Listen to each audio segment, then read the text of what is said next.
Here we go. Right, so this is a character it's mirrored, so that's going to be a bit funny to try and work out. But yeah, so here's a character I've pre-drawn just to give you an idea of some of the style stuff I did.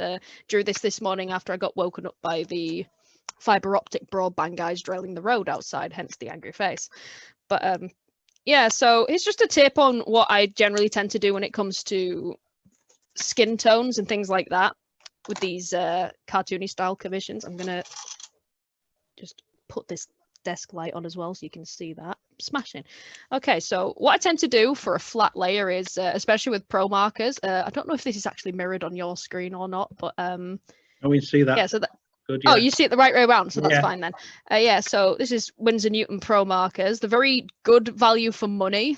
You can buy them in multi-packs online. A lot of art shops like Hobbycraft do discounts, things like that. But this is the general sort of set of skin tones that I use to make a nice blended effect. So first we start off with the putty, and we're just going to fill all that in real quick.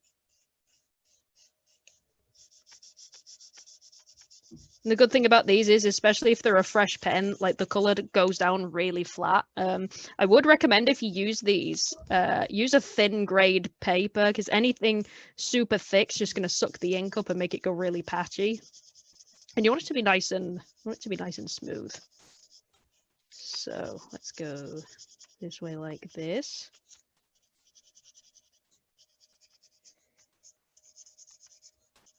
It's interesting doing this like on demand in front of an audience again after not being at Comic-Cons for so long. Oh dear. Okay.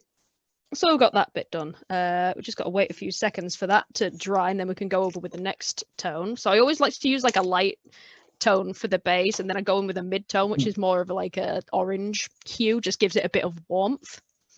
Yeah, that still needs to dry. You can see how it leaks through the paper as well. Had a very interesting interaction with a customer once where I mailed their commission through. They loved it. It was great. They sent me a message when it arrived in the post, and they're like, I don't want to complain because you're a very good artist, but it's arrived with no lines on it. And I'm like, what do you mean? And they'd obviously opened it and not like turned so I said, maybe flip it over, maybe. And then she sent me a message going, my bad. That was fun. That was good. But yeah, so we should go down with like a slightly orange tone. Hopefully you guys can see this. And we now sort of with this, we try to take the 3D aspects of the face into shape. So obviously that's a furrowed brow, so you have a little bit of a dent in there. These are the regular pro markers. You can get brush tip ones, which I do recommend a lot more if you're wanting really smooth blending, especially if you're doing like hair. So let's see. Bring this around like this. See, you can really see how exaggerated the angry brow is now. I think one thing I would recommend as an artist too is even if you're doing like a really cartoony art style, it's definitely worth doing like observational drawing and life drawing, just so you can get more of a concept of how physicality works, and that way you'll learn how to manipulate it more effectively when you're doing stuff like this. Like obviously these cartoons don't have noses on, but I managed to work that to its advantage somewhat. Like people have gotten so used to me drawing these without noses now, whenever I actually do, people aren't used to it and they're like, oh no, don't like change like that, that's weird. Okay, so we'll just do the face for these bits, and actually, you know what, let's just quickly do these. Yeah. Oh, one thing I will recommend as well, I think I mentioned it to you yesterday, Andrew, is there's an ex-Disney animator who worked in the industry for 25 years doing a big discount on his website at the moment. I got his character design course off of there, and honestly, it will definitely give your artwork like a big leap, especially if you're doing specifically character-based stuff. Yeah, it's just it's taking into the consideration like the how to sort of see what's there and manipulate it into an effective way, definitely. And the next tone we're using is the tan color, so that's like a slightly darker version of the skin tone, and that just adds a little bit of depth into it like this. So you obviously do that a bit less than everything else, so it's just a bit more exaggerated. Are you leaving the same amount of dry time as well between each different colour? If you go a lot quicker into it, like say if the layer underneath is still wet, it'll blend out a little bit more. If you're wanting it a bit more crisp, I would recommend leaving it a little bit longer, just to make it a bit more solid against the background. Like especially if the tones are really close anyway, it might just end up looking a little bit muddy. And is there a point? Is there a point where you've left it too long to? Oh yeah, definitely. And then that sort of itself takes a little bit of like reworking with the other two tones from underneath to try and blend it in a little bit. You can get a this is a fresh pen. You can tell because look, it's dripping a little bit. That happens sometimes. Oh dear. Right, let me just wipe that off on here. Yeah, sometimes when you get these markers, because this one's absolutely fresh out the pack, so sometimes they may do a bit of a bleed and a drip like that.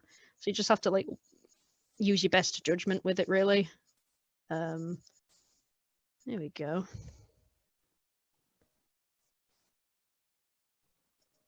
But yeah, this is a combo that I've been using for a good few years now. It's just you don't have to use this exact combo of colors, but if you find just like a good set of tones that works for you, then that's great. It just depends on the kind of skin tone color that you're after. Okay, so we'll leave that a few seconds and then we'll go over it with we're gonna exaggerate like how the expression on the face is.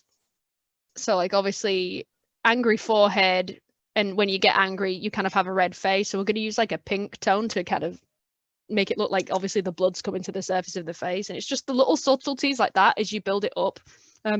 Excuse me. Definitely make it more successful. So like this, well, it's still quite wet underneath. This will blend out and that'll be like a nice, simple blush effect. And the same with the forehead here. You don't want to do it over the whole forehead, but just like the bit around the brows where you like concentrating very hard. And one thing I would recommend for eyes, I can't remember which particular artist I got this advice from. I spend a lot of time watching art tutorials online, like most days. I always like to try and learn something new every day that I can apply to my own work. But if you're doing eyes in particular, they're not actually like completely flat and white when you look at them. There's obviously a few different shades to them. So what I tend to do if I want to make the eyes pop is I get a gray tone and I kind of just do it about halfway down like this. And you can see the difference with this because this is actually a brush tip. So you kind of go over like that. So that's a little bit shaded. Give that a few seconds, then you go down with the next gray tone in the pack. This seems a bit deep at the moment, but once it dries, it'll actually lighten up. That's one thing with these pro markers as well. A lot of people are put off because when you first use them, the colors don't go down really dark, but they do dry like a lot lighter than they go down.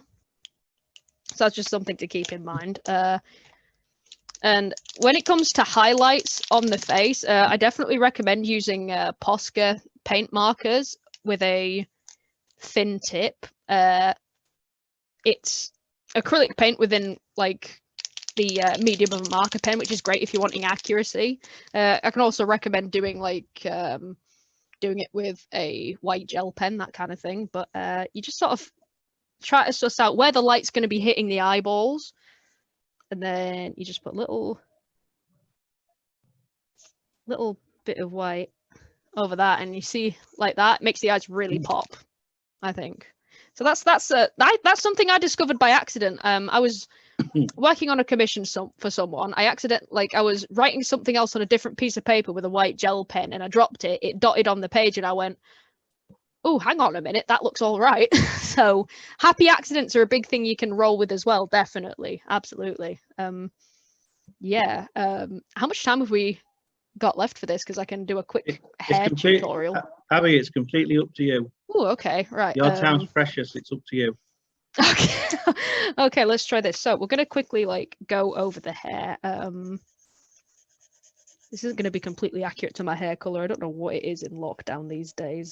Desperately needs dyeing, but so we're just going to quickly go over the hair, and I'll do one strand just to give you an idea. But again, with the skin tone and like other bits of the characters like this that I do, I tend to pick 3 tones out when it comes to shading, like the lightest tone, the mid-tone, and the darkest tone.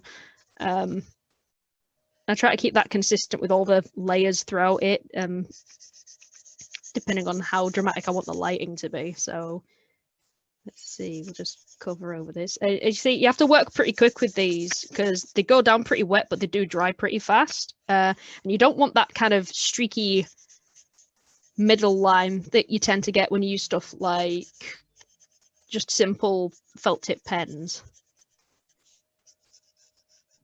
But yeah, I used to be very slow at drawing, like incredibly tediously slow. But my old art teacher from secondary school, Mr. Martin, he sort of worked it into me to get a lot faster at drawing stuff like this. And now I can get stuff like this done like relatively quickly if it calls for it. So we're just going to give that a few seconds to dry, and then I can show you. I can show you the next bit of it. What kind of stockpile of pens do you have, Abbie? Have you got how many pens of the same have you got ready and waiting in case? Oh crikey, that's too many. I literally have a cupboard full of about.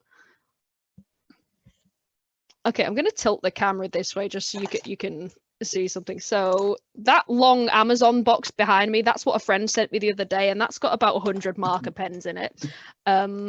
Let's see, I've got a cupboard full of marker pens in there in the other part of my room. That's got about 10 bundles of grey markers in. I've got a few in the cupboard behind me. I've got a big stock of them downstairs because it's a case of I always forget to order like the ones I desperately need, and then I overorder, and then I think, oh, that's a colour that I haven't tried yet, and it's just sort of built up through there. And at one point I was thinking that if I'm using this much, I need to think of something constructive to do with the empty like pen shells. So one idea my brother had was make myself a Game of Thrones throne, but out of like used up marker pens. So that might be a thing I eventually do. Okay, so that. Do they store okay, or do they store okay, or do they dry up if you don't use them, or if you have them hanging around? Oh no, they're absolutely fine. If they do recommend you store them horizontally as opposed to like upright or downside like that, just because it helps the ink kind of keep in the middle and not suck away from one end of the pen. Yeah, they do store okay. There's plenty of different methods you can use. Like I've got a lot of cases that you can just slot them in with elastic, that kind of thing. I'm currently in the middle of commissioning another artist friend of mine. Their mother does leather work, and she's going to be making me like a, like a bandolier that I can slot pens in. So that's going to hopefully be debuting at the next Comic-Con. Excellent. Yeah, because all the other ones I was going to do have been cancelled this year, so I'm looking forward to the next one, definitely. Okay, so this is a brush tip pro marker. I definitely recommend these for doing hair because it just gets that nice fine flick that you want when you look like this. So you see, look at that. That gives you sort of like a mild impression of hair texture. Let's see, we can do it like this. And I tend to, when I'm doing hair, I work out which bits of the hair are going to be sticking out the most and obviously catching the most light, and which bits are sort of curved inwards like that and obviously not getting as much. So stuff like that. I tend to keep that going the whole way round like this, and you can see as you get more in, you can see the texture of the hair starting to build up. I definitely find like doing tight curly hair is a lot more difficult than say a lot looser hair like that. Like the amount of times that I've drawn Bob Ross and it's not quite looked right because I can't get that like fluffy hair texture like just spot on.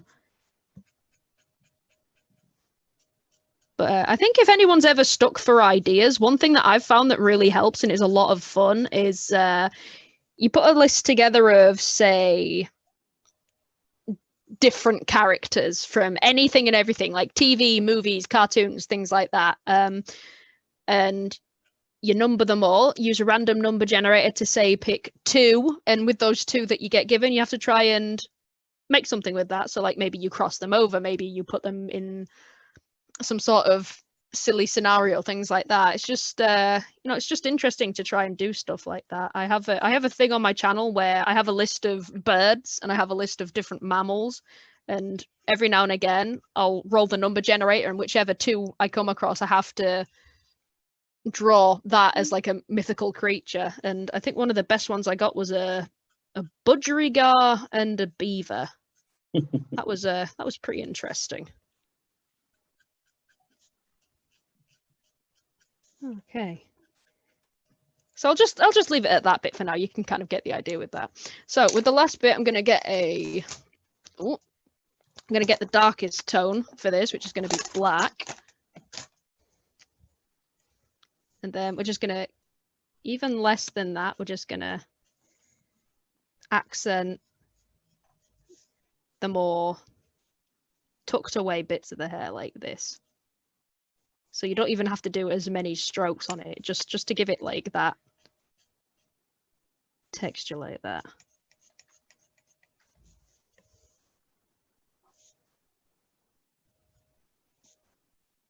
And you have to think like this bit here is behind the head, so you want that to be a bit darker because it's obviously further away from the lighting source, which we're imagining is at the front here.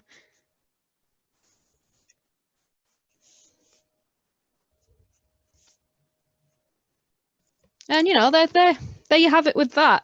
Sometimes I like to use the white marker again, just to add a few little sparse highlights on the hair, really give it that shiny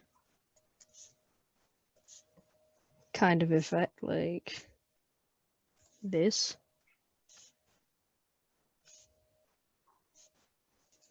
And yeah. Oh, one thing I'd like to do as well, especially with the cheeks, is whilst the paint's still wet, I just smudge it out like that, so it makes the cheeks shiny, but not like too much.